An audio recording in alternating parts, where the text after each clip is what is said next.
Hello everybody, this is Ben for the Blue Monday podcast. It's late. I have just witnessed Luton 0, Ipswich 2. I'm slightly scared because I'm on a side street in Luton near the football ground. So if I talk fast, you'll understand why. If you saw my video earlier predicting mixed lineup, well, I didn't get it fully right. It was 9 out of 11. So Gherkin in goal. He stuck with the 3-5-2, which did surprise me and will probably please quite a lot of people. So it was Gherkin in goal, a back three of Chambers, Knudsen, Webster. Kenlock was left wing back and Iorfa right wing back. And then Downs, Nydam, Skews in midfield with Selina making his debut and McGoldrick up front. So off they went. Iorfa cut out a crap ball in the 8th minute, squared it across. Looked like it hit the Luton defender's hand, but I'm always arguing about this deliberate, not deliberate. Ref says not deliberate. No handball, Sinham given. Nice ball through. Chambers latched this tackle to save Ipswich. Good shot from, good move rather from Luton, and shot blazed over by Shinnie. Midway through the first half, I sort of noticed that the three centre-halves were making more of an effort to kind of split apart, push the wing-backs forward and make an advantage in midfield today, which was a bit of an improvement from Saturday where they didn't really know where they were. Skew's pulling a few strings, sets up via Iorfa, sets up McGoldrick, kind of does a pretty looking chip and the keeper saves it. But then a minute later he gets into his groove, does a lovely flick to get Selina through, and it's just kind of cut out. Luton 2 chances straight away, then Collins straight at Gherkin, then a bit of a goalmouth scramble and Webster putting his body on the line and taking a hit for the team. First burst from Selina, he barely had a touch for 25 minutes, and then he did a kind of drive straight through the middle to McGoldrick. Powerful shot just over. He's one of these players where the whole stadium takes a breath when he gets going. So more on him later though.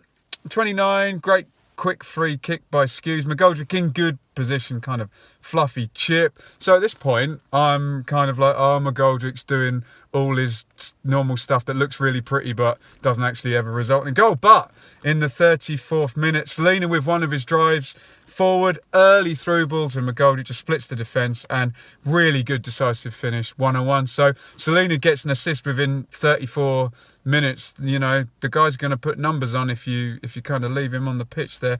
Great to see McGoldrick get the goal. 38th, Elliot Lee cuts in, curls one wide. Chambers booked on 41. Selina drives again, and Ipswich fans get used to step overs. He can do about 4 in 1 second. I found it actually quite hard to count him. Double step over, disguised ball out to Kenlock. He drives a cross shot, not far wide. Then in stoppage time, Luton really should have scored. Elliot Lee, ball falls to him in the area after Gherkin pushes out the initial shot, and he smashes it over. It's virtually an open goal. The second half starts. Webster's taken off. Don't know any more about that, whether he got a knock or what have you. Luke Wolfenden on. That's Luke Wolfenden. No, I've never seen him play either. 46 McGuinnett, McGoldrick wins a corner, well delivered by Selina. Knudsen, good chance, kind of heads straight at the keeper. Wolfenden was good, but just 47th minute loses his man. It's smashed across goal. If someone had put that in, that would have been a really bad start for him, so I'm glad nothing came of it. Another chance for Luton here. They're well on top here. Gherkin comes out well and it's put in the side netting. Again, crossing, header wide. They started the second half well, Luton. Now, great surge by Downs for Ipswich. Results in a chance. McGoldrick, lovely step over, crosses in. But then straight up the other end, and Cuthbert has a shot well saved for Luton. Panzer drives forward. And then Nydam off for Waghorn, and this terrified me because Waghorn kind of goes in a very advanced position, and Ipswich are virtually playing 3-4-3 Antonio Conte style, And I'm kind of thinking, oh, I don't know how much protection there is there. Selina to Waghorn, his first chance. Ipswich player curls it right-footed just round the post. Downs driving through. It's 3-on-3. He's got Selina one side of him. McGoldrick takes the shot, powers it right-footed, just wide. McDonald on for Skew. So now I'm truly terrified because you've got Wolfenden on, Kenlock, Downs and McDonald. The midfield pair is McDonald and Downs, so very inexperienced, but they did a great job. Tricky feet from McGoldrick. His shot's deflected up and the keeper, Steck, tips it over in the goal. Waghorn yellow for a naughty trip. Downs yellow card. And then in stoppage time, Luton are pushing everything forward.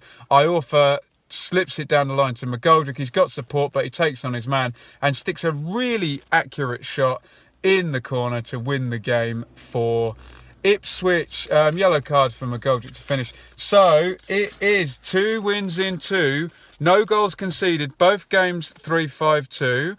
I'm not getting carried away. I'm just saying what happened. Let me go through some players. Gherkin was absolutely fine when called upon. He did well. He is a good reserve goalkeeper. I know you will love Bart though. Knudsen, interesting because he's played well on Saturday at wing back and he's also played well at left centre back. I don't know how close he is to Smith in the hierarchy. There seems more balance in a back three with Knudsen and Smith though, because Chambers and Smith are very similar players, and Knudsen, as I said, did pull the back three across a little bit and made the passing a bit easier for Chambers. Speaking of Chambers, he was excellent again and his passing really surprises me. He passed very well today.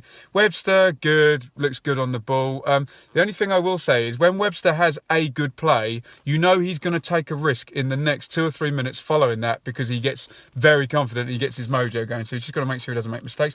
Kenlock, fine. Iorfa, fine, picked the assist up. Neither of them brilliant, both of them solid. Got forward, played the wing-back role pretty well.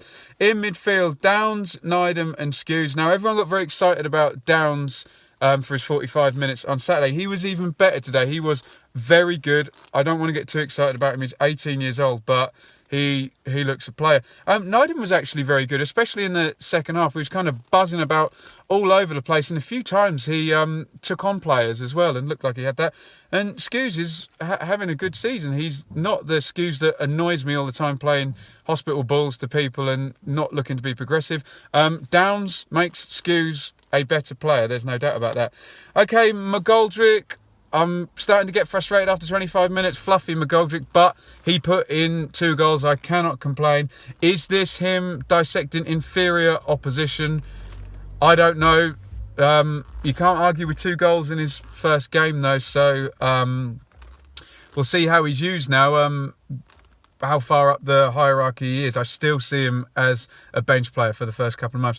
The one you probably want to all know about is Bersant Selina. He did utterly nothing for 25 minutes, but in a very similar way to Tom Lawrence last year. He's incredibly direct, loves a step over. He looks like he's a better passer than Lawrence. It looks like his instinct when he does go on his drives is to play a through ball or play someone in wide rather than Lawrence's was to go for goal and have a shot. I would suggest he cannot play in a 4-4-2 because he looks like you carry him for the time when he's not on the ball in that kind of luxury style. So whether Mick will do his normal work rate thing.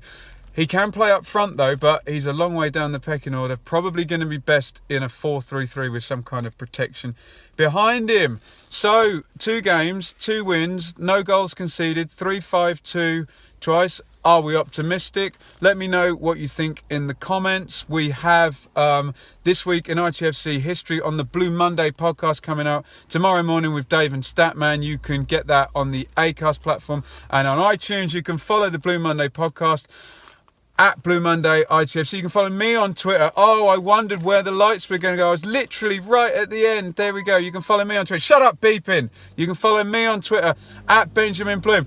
I want to get the hell out of Luton. Everybody, see you later. Subscribe. Tell me you like me in the comments. Don't say I look like Russell Brand. Goodbye.